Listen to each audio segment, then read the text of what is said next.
Mardi 17 janvier 2023, le contrat de la dîme. nous vous accueillons de nouveau sur votre chaîne L'Aventure dans la Parole. Que vous soyez en Afrique, En Europe, dans les Amériques, dans l'océan Indien dans le Pacifique, ou en Asie, nous prions pour que Dieu vous accorde sa grâce et sa paix.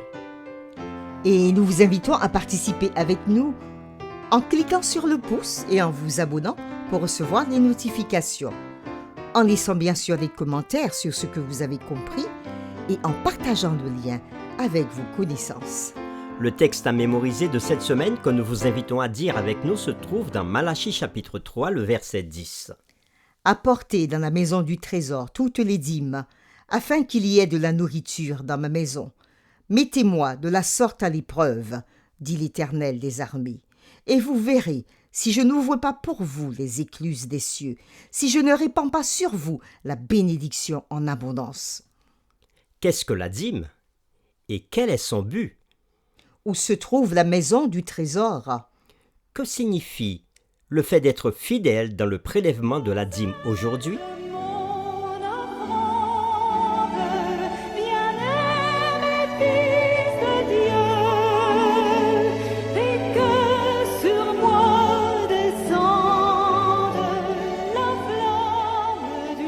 Les réflexions de cette semaine nous aident à répondre à ces questions.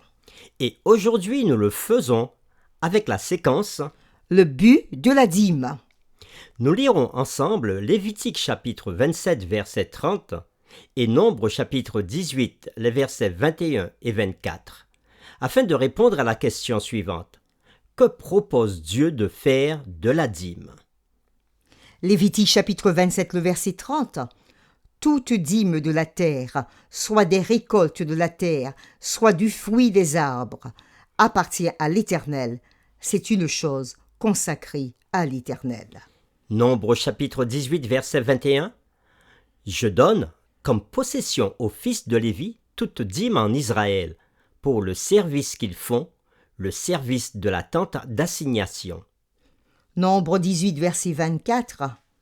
Je donne comme possession aux Lévites les dîmes que les enfants d'Israël présenteront à l'Éternel par élévation. C'est pourquoi je dis à leur égard, ils n'auront point de possession au milieu des enfants d'Israël. Après la lecture de Lévitique chapitre 27, le verset 30, et Nombre chapitre 18, les versets 21 et 24, nous répondons à cette question. Que propose Dieu de faire avec la dîme? Dieu étant le propriétaire de tout, comme nous l'avons vu dans les séquences précédentes, dans Psaume chapitre 24, verset 1er, il n'a évidemment pas besoin d'argent. Mais puisque la dîme est à lui, il nous dit quoi en faire, c'est-à-dire utiliser sa dîme pour soutenir le ministère de l'Évangile. Et par conséquent, les besoins des ministres sont pris en charge avec la dîme de Dieu. La tribu de Lévi, la force ministérielle de l'Ancien Testament, n'avait pas reçu de grandes propriétés, comme le reste des tribus. Lévi avait reçu certaines villes, y compris les villes de refuge, ayant suffisamment de terre autour d'elles pour des jardins personnels. Ils étaient donc soutenus par la dîme des autres tribus et donnaient eux-mêmes la dîme de leurs revenus. Lisons maintenant Actes chapitre 20, verset 37, et répondons à cette question. Quel message trouve-t-on ici et comment cela se rapporte-t-il à la question de la dîme? Nous lisons Actes chapitre 20, le verset 35. Je vous ai montré de toute manière que c'est en travaillant ainsi qu'il faut soutenir les faibles et se rappeler les paroles du Seigneur qui a dit lui-même « Il y a plus de bonheur à donner qu'à recevoir ».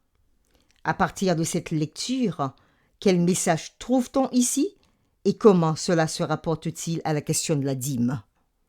La dîme est importante parce qu'elle nous aide à établir une relation de confiance avec Dieu. Prendre 1/10 de votre revenu et le donner, bien que techniquement il appartienne à Dieu de toute façon, mais prendre 1/10 de votre revenu et le donner est vraiment un acte de foi, et ce n'est qu'en exerçant la foi que votre foi grandira. Pensez aussi, par exemple, à la fin des temps, quand ceux qui seront fidèles ne pourront ni acheter ni vendre, comme le dit Apocalypse chapitre 13 et le chapitre 14, que nous verrons plus tard dans la série 11. Une confiance en Dieu et en ses providences, sa puissance et son amour sera d'une grande importance primordiale quand il semblera que tout le monde est contre nous. Le fait de rendre fidèlement la dîme peut certainement aider à développer cette confiance. Même avant l'arrivée de ce moment, il est crucial pour nous tous d'apprendre à faire confiance à Dieu, quelle que soit notre situation.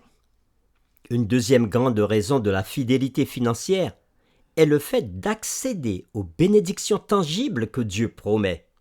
Dans le cadre du contrat de la dîme, Dieu a promis des bénédictions qui sont si grandes que nous n'aurons pas assez de place pour les recevoir.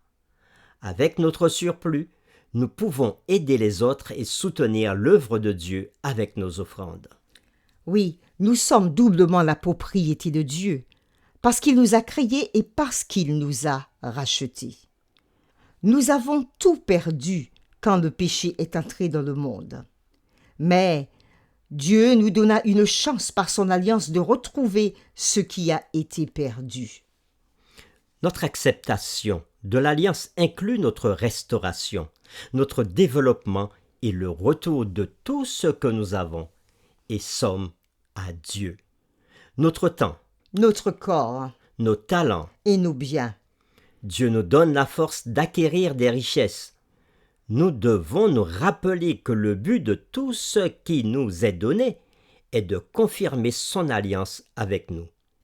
En tant que Seigneur et Créateur, Dieu a le droit d'exiger de nous une dîme de tous nos biens ou revenus pour l'achèvement de son œuvre finale. Après tout, seul Dieu peut ouvrir les écluses du ciel pour bénir au-delà de toute mesure ceux qui sont fidèles, selon ce qui nous est dit dans Malachie chapitre 3, les versets 10 à 12, qui est notre verset à mémoriser. Pour terminer, réfléchissons à cette question. De quelle manière avez-vous fait l'expérience de la grande vérité qu'il y a, en effet, dans ces paroles, plus de bénédictions à donner qu'à recevoir? Nous vous invitons à vous joindre à nous dans cette prière. Seigneur notre Père, dans ta parole, nous avons été instruits à nouveau aujourd'hui. Et nous avons vu que tu avais demandé de te rendre la dîme, et que c'est toi-même qui donnais cette dîme aux enfants de Lévi, qui représentaient les ministres de la parole à ce moment.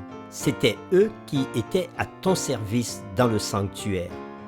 Et aujourd'hui, nous pouvons comprendre que ce sont ceux qui apportent l'Évangile, ceux qui travaillent dans l'œuvre de la mission pour que d'autres reçoivent ta parole, ceux qui sont à temps plein dans ce service.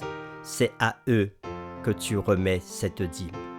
Nous prions pour que nous puissions te faire assez confiance et par la foi marcher selon tes enseignements et apporter nos dîmes d'un cœur joyeux, en étant reconnaissant, afin que tu nous bénisses pleinement et qu'en retour nous puissions t'offrir encore des offrandes et apporter nos dons pour ceux qui sont dans le besoin, pour ceux qui sont dans la souffrance. Tu nous as promis que tes bénédictions se répandront sur nous et nous voulons te faire confiance, nous te faisons confiance et nous croyons que tu multiplieras ce que nous avons, puisque nous te donnons la première part. Merci, merci Seigneur pour tes bénédictions et merci pour ce privilège que tu nous donnes de pouvoir partager avec ceux qui sont autour de nous. Nous t'avons prié au nom de Jésus. Amen.